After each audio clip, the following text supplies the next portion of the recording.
রাজধানীর দুটি মেট্রো স্টেশনে বোমা আতঙ্ক ছড়ালেও তল্লাশিতে কোনো বিস্ফোরক পাওয়া যায়নি। তবে সাভারের আশুলিয়ায় মুদি দোকানে ফেলে যাওয়া প্রেসার কুকার টাইপের বোমা উদ্ধার করে নিষ্ক্রিয় করেছে ডিসপোজাল ইউনিট। রিপোর্ট ফজলে রাব্বির। সম্প্রতি দেশের বিভিন্ন জায়গায় কয়েকটি বোমা উদ্ধারের ঘটনায় তৈরি হয় ব্যাপক উদ্বেগ আর উৎকণ্ঠা। গেল 24 জুলাই রাজধানীর মতিঝিল মেট্রো স্টেশনের নিচ থেকে উদ্ধার করা হয় পাইপ বোমা।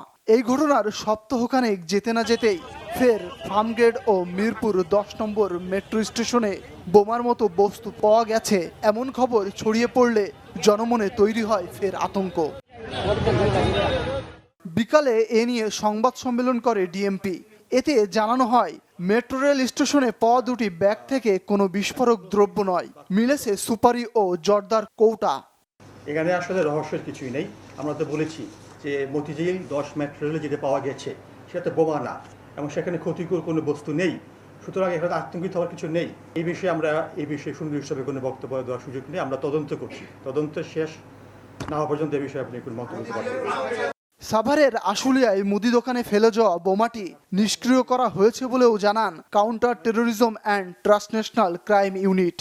না, এটা একটা অবশ্যই বোমা ছিল, প্রেসার কুকারের মধ্যে সেটা ছিল, আপনারা সবাই সেটা জানেন। তো সেটা আমরা সেখানে উপস্থিত হয়ে সেটা আমরাকে ডিসপোজাল বা নিষ্ক্রিয় করার যে প্রক্রিয়া সেটা আমরা সম্পন্ন করেছি।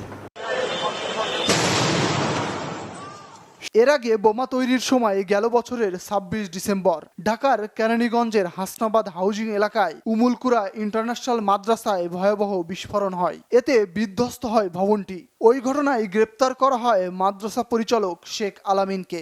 এটা তো আমাদের তদন্ত অব্যাহত আছে। রাব্বি, বাংলা ভিশন, ঢাকা।